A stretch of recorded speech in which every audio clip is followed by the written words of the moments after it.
क्या खास बात है 26 नवंबर का दिन, हम आपको बताएंगे। 26 नवंबर 1949 को भारत की संविधान सभा ने औपचारिक रूप से भारत के संविधान को अपनाया। तभी से 26 नवंबर को संविधान स्थापना दिवस के रूप में मनाया जाता है और 26 नवंबर 2012 को आम आदमी पार्टी की स्थापना भी हुई, जिसको आज पूरे 9 साल हो गए हैं। इसी उपलक्ष्य में आज हम बात करेंगे आम आदमी पार्टी के मुंडका विधानसभा के विधायक धर्मपाल लाखड़ा से। साथ ही चर्चा होगी किसान बिल पर भी। आज स्थापना दिवस था हमारे संविधान का और केजरीवाल साहब की पार्टी का भी स्थापना दिवस था। आज आप लोग विधानसभा गए तो क्या कार्यक्रम पूरा रहा, थोड़ा बताएंगे किस तरह से स्थापना दिवस मनाया गया, किसानों के ऊपर जो बात हुई क्या हुआ था, मामला क्या था? देश के संविधान का भी आज एक किस्म से जन्मदिन था और हमारी पार्टी के स्थापना दिवस का भी आज जन्मदिन था। और तीसरा, हमारे किसानों का भी आज आंदोलन का जो है एक जैसे वो होते ना सालगिरह थी, 1 साल हो गया आज पूरा। तो ये 3 काम थे और आज हमारी दिल्ली सरकार ने एक दिन का विशेष सत्र बुला करके और किसानों के हक में जो अब तक हम किसानों के साथ खड़े होकर के लड़ाई लड़ते आए हैं, किसानों की कोई भी जो समस्या हम जितनी भी हल कर सकते थे उतनी की हैं, चाहे वो बॉर्डरों पे थे वहाँ उनके शौचालय की, उनके लिए बिजली पानी पहुँचाने की, उनके लिए शुरू में जो वो आकर के बैठे उस टाइम उनके लिए खाने की आपकी रसोई में चलाने की, वो सारे काम हमने किए विधानसभा में। कि हमारी जो अड़ियल अडिग अहंकारी जो भाजपा सरकार है केंद्र में बैठी हुई जुमलेबाज, आज उसने जो एकदम वे किसानों के सामने लंबे लेट गए हैं, बिना कोई कैबिनेट मीटिंग बुलाए, बिना संसद में प्रस्ताव पास किए। उनके मुखिया श्री मोदी जी ने एकदम घोषणा कर दी आज से कई दिन पहले कि भाई हम किसानों के तीनों, वो तो काले कानून तो देश कहता था पर उन्होंने अपने मुंह से नहीं कहा, पर उनके दिल में जरूर आया होगा कि ये काले कानून थे, क्योंकि जब वापस ले रहे हैं किसी अपनी घोषणा की हुई कानून बनाए हुए को उसको वापस ले रहे तो उनको काले कानून दिखाई दिए होंगे तभी तो वापस लिए।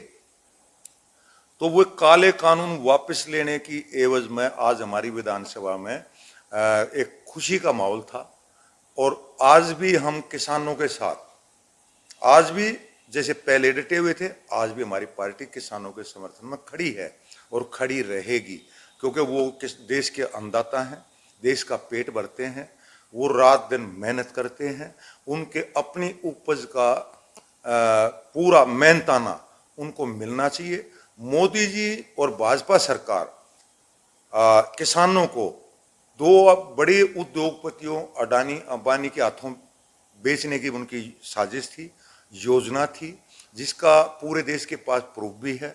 28 स्टेटों में अडानी अंबानी ने स्टोर करने के लिए अनाज को गोडाउन भी बना चुके, जमीन भी एक्वायर कर चुके, सारे काम हो चुके। इसका मतलब कि भी इनसे सेटिंग करके इनको एक विशेष फायदा पहुंचाने के लिए, अपने फायदे के लिए, सरकार ने अपने फायदे के लिए इनको विशेष फायदा पहुंचाने की योजना थी, साजिश थी।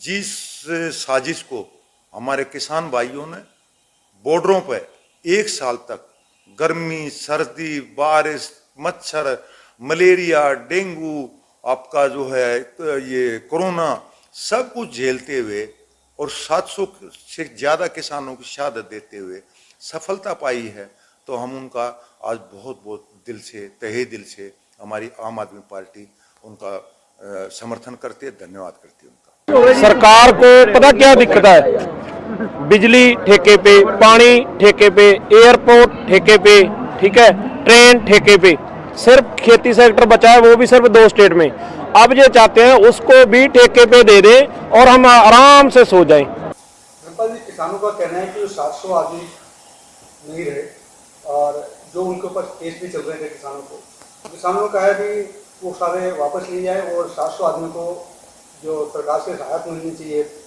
पैसे की डिमांड की भी इनको राहत दी जाए, तो क्या ये सब हो पाएगा? वो ऐसा है, देखो मुझे जो लगता है अ, नरेंद्र मोदी जी की शायद कुछ बुद्धि अब अच्छी तरह काम करने लगी है। वो जब 1-3 काले कानून वापस ले रहे हैं तो हम उम्मीद करते हैं कि ये बाकी भी वो लेंगे, उनको लेने पड़ेंगे, क्योंकि देश की 60% आबादी कृषि आधारित है, कृषि से जुड़ी हुई है। तो इतनी बड़ी संख्या के सामने कोई भी अहंकारी सरकार टिक नहीं सकती। उनकी मांगे माननी पड़ेंगी और मांगे मानना जायज है। जो बल्कि जो आपने पूछा है उसके भी मैं एक अलग और जोड़ूंगा। जो यूपी के गृह राज्य मंत्री हैं आज भी, जब उन्होंने इतना अहंकार दिखाया था, गृह राज्य मंत्री बनते ही उन्होंने सभा में कहा था कि भी आज तो मैं गृह राज्य मंत्री हूं, पर बाकी मेरे पुराने अतीत की तरफ भी झांक के देखो, मैं 1 मिनट में सीधा कर जानता हूं आदमी को, 1 मिनट में सीधा कर जानता हूं। उसके 1 हफ्ते के बाद ही उसके लड़के ने जो किसानों को गाड़ी के नीचे रोन दिया, कुचल दिया, तो उस गृह राज्य मंत्री का आज तक ना इस्तीफा लिया गया, ना बर्खास्त किया गया।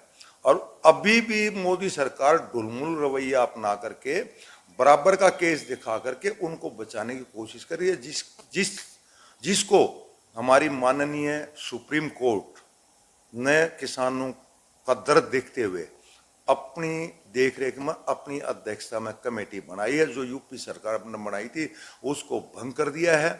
जो यूपी कैडर से बाहर के आईपीएस उसमें जोड़े गए हैं, हाई कोर्ट के रिटायर्ड जज उसकी अध्यक्षता कर रहे हैं। यूपी सरकार पर यकीन है सुप्रीम कोर्ट को, और ना सेंट्रल गवर्नमेंट पे यकीन था, इसीलिए तो ऐसा करना पड़ा। और इतनी भी जल्लत झेलने के बाद जो सुप्रीम कोर्ट ने लखीमपुर खीरी केस में जो संज्ञान लिया है, आप उसको सोच सकते हैं, समझ सकते हैं कि स्टेट गवर्नमेंट और सेंट्रल गवर्नमेंट उनकी कितनी फजीयत हुई होगी। क्या उनको ये समझ नहीं आया कि भी सुप्रीम कोर्ट अपनी देखरेख में, अपनी अध्यक्षता में वो कमेटी चेंज कर रहा है, अपने ही आदमी खड़े कर रहा है, तो क्या वो न्यायपालिका पे विश्वास नहीं करना चाहिए, स्टेट गवर्नमेंट को, सुप्रीम कोर्ट को? ये तो सिर्फ और सिर्फ जब उनको अपनी तीनों स्टेटों में, यूपी, पंजाब और उत्तराखंड में अपनी हार स्पष्ट सामने पड़ी दिखाई दी है, तब मोदी जी ने ये फैसला लिया है। कुछ लोग भाजपा का कह रहे हैं कि ये कानून दोबारा भी लागू होगा, आपने भी सुना होगा, कुछ ऐसे अफवाह भी आ रही हैं बातचीत। उसका देखो, उस बारे में तो ये है, वो तो उनका काम है भाई, भाजपा वाले कह रहे हैं या वही करेंगे या लाएंगे या क्या करेंगे क्या नहीं है। पर मुझे नहीं लगता कि मोदी जी और भी इतने ज़्यादा गिरेंगे कि एक बार अपने मुंह से देश के नाम संबोधन में तीनों काले कानून वापस लेने की घोषणा करने के बाद उसको थूक कर चाटने जैसी बात होगी। ऐसा मोदी जी मैं उम्मीद नहीं कर सकता।